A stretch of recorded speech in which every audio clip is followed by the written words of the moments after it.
Assalamualaikum warahmatullahi wabarakatuh. Selamat pagi anak-anak.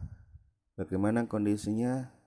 Semoga dalam kondisi sehat semua. Amin. Untuk pagi hari ini kita memasuki tema 2, subtema 1, pembelajaran pertama. Sebelum kita mulai pembelajaran pada pagi hari ini, marilah kita berdoa menurut agama dan kepercayaan masing-masing.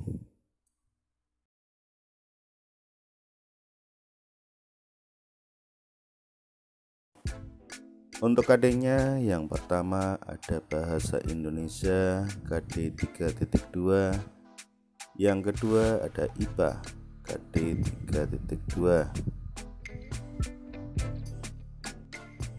Adapun tujuan pembelajarannya yang pertama, dengan membaca teks siswa mampu menyebutkan informasi terkait dengan pertanyaan apa, di mana, kapan, dan siapa. Dengan menuliskan dalam bentuk peta pikiran, siswa mampu mempresentasikan informasi dari teks bacaan terkait dengan pertanyaan apa, di mana, kapan, dan siapa. Yang ketiga, dengan mencermati teks bacaan yang disajikan, siswa mampu menemukan informasi tentang organ-organ pernapasan hewan. Yang keempat, dengan berdiskusi dan mencari informasi dalam kelompok, siswa mampu membuat bagan cara kerja organ pernapasan hewan. Ya, itulah tujuan pembelajaran untuk pagi hari ini. Perhatikan gambar di atas baik-baik. Kemudian kalian kerjakan atau jawab pertanyaannya nomor 1 sampai dengan nomor 7.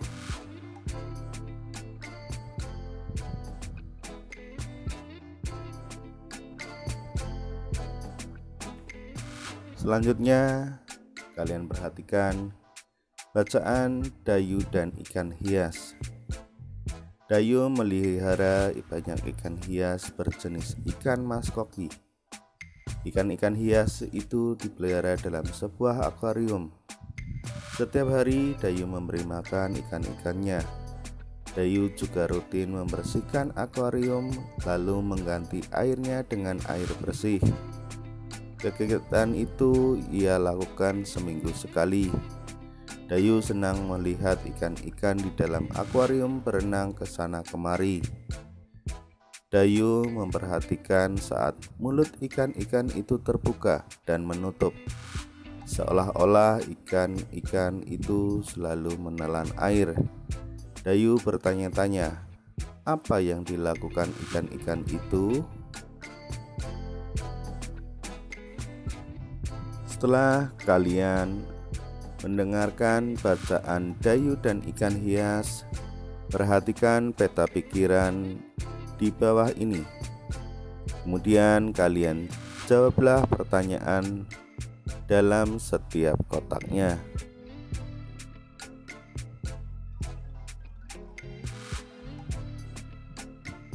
Silakan kalian kerjakan di buku tulis kalian.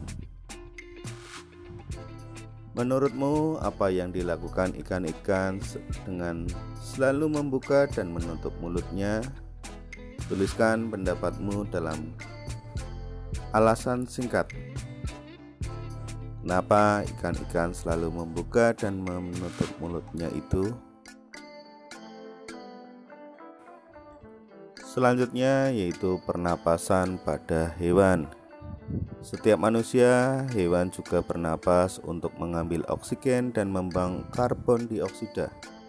Namun sistem pernapasan pada hewan berbeda dengan manusia. Bahkan sistem pernapasan pada hewan pun berbeda-beda sesuai jenisnya. Berikut sistem pernapasan pada beberapa jenis hewan. Yang pertama, alat dan sistem pernapasan pada cacing tanah atau vermis. Cacing tidak mempunyai alat pernapasan khusus. Cacing bernapas melalui permukaan kulit. Kulit cacing selalu basah dan berlendir untuk memudahkan penyerapan oksigen dari udara. Oleh karena itu, cacing menyukai tempat lembab untuk menjaga supaya kulit tubuhnya selalu basah dan berlendir.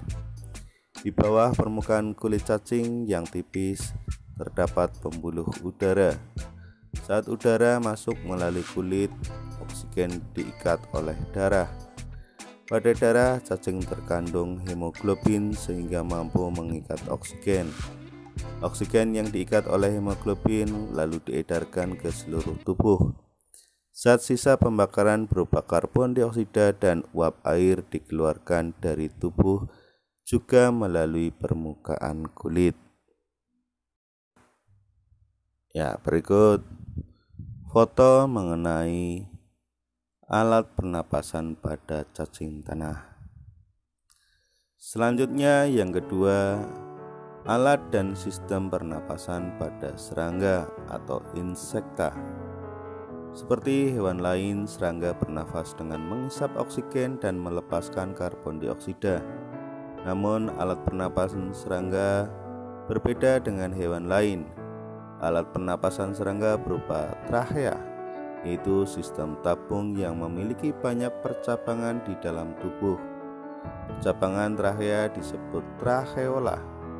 Trachea mengedarkan oksigen langsung ke semua sel tubuh dan organ serta menyerap karbon dioksida dari semua sel tubuh untuk dibuang. Udara memasuki trachea melalui pori-pori kecil di permukaan tubuh serangga yang disebut spirakel. Selanjutnya, udara beredar melalui pembuluh udara kecil. Sel-sel tubuh mengambil oksigen langsung dari pembuluh udara kecil itu. Karbon dioksida dari sel akan mengalir ke tracheola lalu dibuang melalui lubang spirakel. Ya, berikut ini kalian perhatikan foto mengenai sistem pernapasan pada serangga.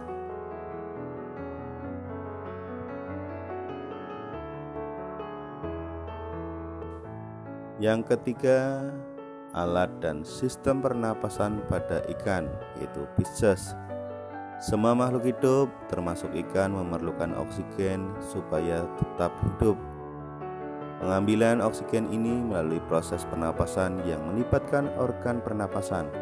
Ikan bernapas dengan organ khusus mirip saringan yang disebut insang. Insang berbentuk lembaran tipis berwarna merah muda dan selalu lembab. Insang terdapat tempat di belakang rongga mulut pada kedua sisi kepala ikan. Biasanya insang dilindungi oleh selaput atau rangkai yang disebut tutup insang atau operculum. Di balik tutup insang ini terdapat 4 deret insang yang saling tumpang tindih. Pada insang terdapat pembuluh darah halus. Pembuluh darah ini dapat menyerap oksigen yang terkandung dalam air dan melepaskan karbon dioksida dari darah. Insang juga berfungsi sebagai alat pengeluaran garam-garam dan sebagai penyaring makanan. Untuk cukup oksigen, mulut ikan dan insang bekerja bersama-sama seperti pompa isap air. Pertama-tama tutup insang menutup. Secara bersamaan mulut terbuka dan dinding mulut mengembang. Saat itulah air terisap masuk. Kedua rongga mulut menyempit dan mulut menutup. Secara bersamaan tutup insang terbuka. Akibatnya air keluar dari mulut dan melewati insang. Saat itulah oksigen dari dalam air terserap dan karbon dioksida dikeluarkan. Ya, berikut ini gambar mengenai sistem pernapasan pada ikan.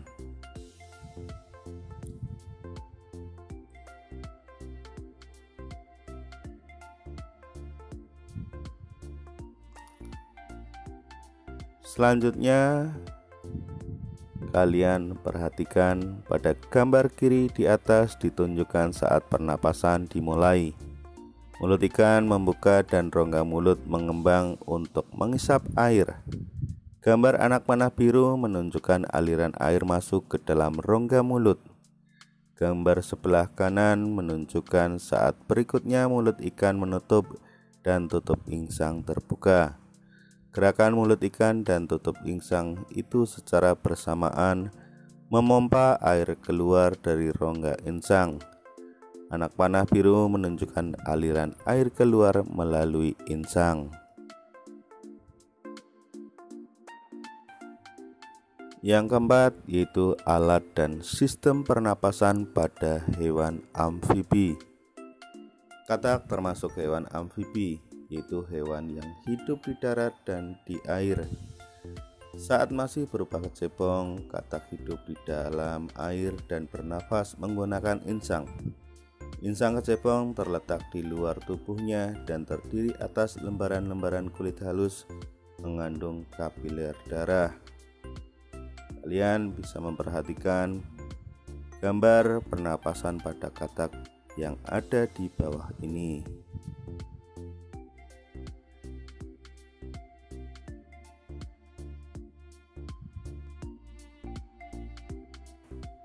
Selanjutnya, setelah berumur 9 hari, kecebong bernafas menggunakan insang dalam. Insang dalam akan menyusut seiring mulai berfungsinya paru-paru dan katak muda pun tumbuh menjadi katak dewasa. Katak dewasa bernafas menggunakan paru-paru dan permukaan kulit. Di dalam paru-paru terdapat banyak gelembung udara yang sangat kecil, berselaput dan penuh dengan kapiler darah. Dalam gelembung udara, oksigen diserap dan karbon dioksida dikeluarkan. Selain dengan paru-paru, katak juga bernafas melalui kulit. Permukaan kulit katak selalu basah agar memudahkan penyerapan oksigen dari udara. Kemudian yang kelima, alat dan sistem pernapasan pada reptil.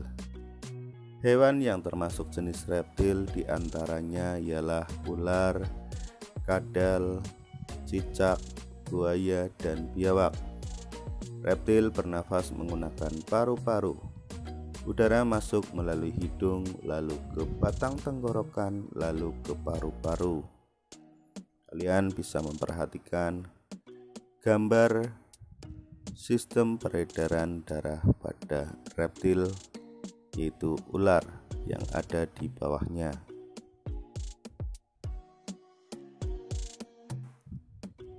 Paru-paru reptil terletak di dalam rongga dada dan dilindungi oleh tulang rusuk.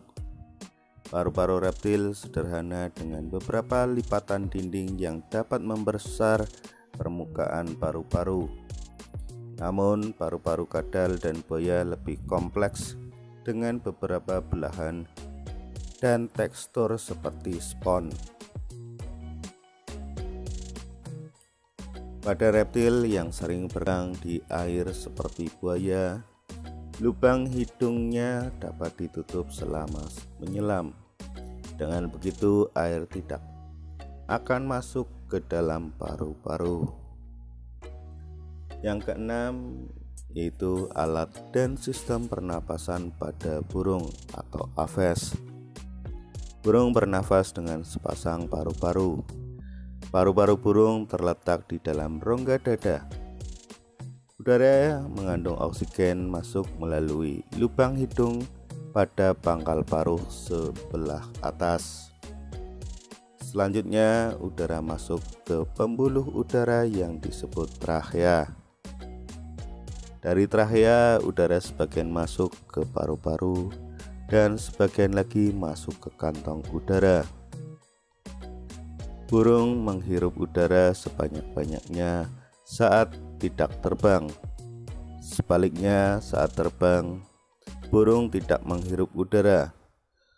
Udara dihembuskan dari kantong udara ke paru-paru. Berikut kalian bisa memperhatikan sistem pernapasan pada burung. Di situ terdapat dua gambar,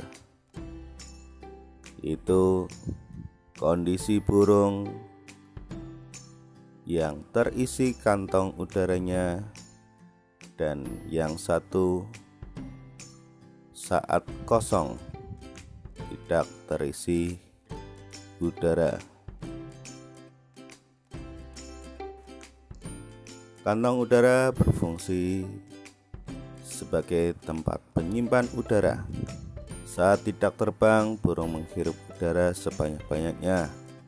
Udara yang dihirup itu kemudian disimpan dalam kantong udara. Saat terbang, burung tidak menghirup udara, melainkan mengambil dari kantong udara. Kantong udara juga membantu burung saat terbang, membantu mencegah hilangnya panas tubuh yang terlalu besar dan memperkeras suara. Selanjutnya yang ketujuh yaitu alat dan sistem pernapasan pada mamalia. Mamalia adalah jenis hewan yang menyusui anaknya. Ada dua jenis mamalia, yaitu mamalia darat dan mamalia air. Mamalia darat misalnya kambing, sapi, kerbau, dan kuda. Mamalia air misalnya ikan paus, duyung, dan lumba-lumba.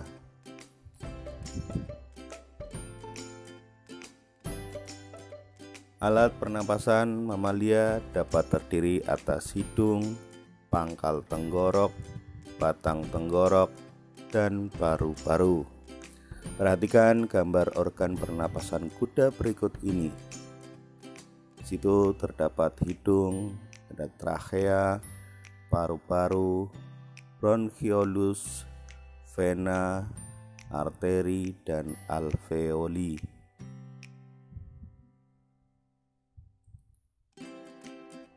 Selanjutnya, pada mamalia air, hidungnya dilengkapi dengan katup. Saat mamalia tersebut menyelam, katup akan menutup. Sebaliknya, saat mamalia tersebut muncul ke permukaan air, katup terbuka. Saat itulah mamalia air tersebut akan menghirup oksigen serta mengeluarkan karbon dioksida dan uap air. Ya, demikian pembelajaran untuk pagi hari ini. Semoga dapat bermanfaat untuk kalian semua. Tetap semangat meski masih belajar di rumah, dan tetap jaga kesehatan. Aku akhiri, wassalamualaikum warahmatullahi wabarakatuh.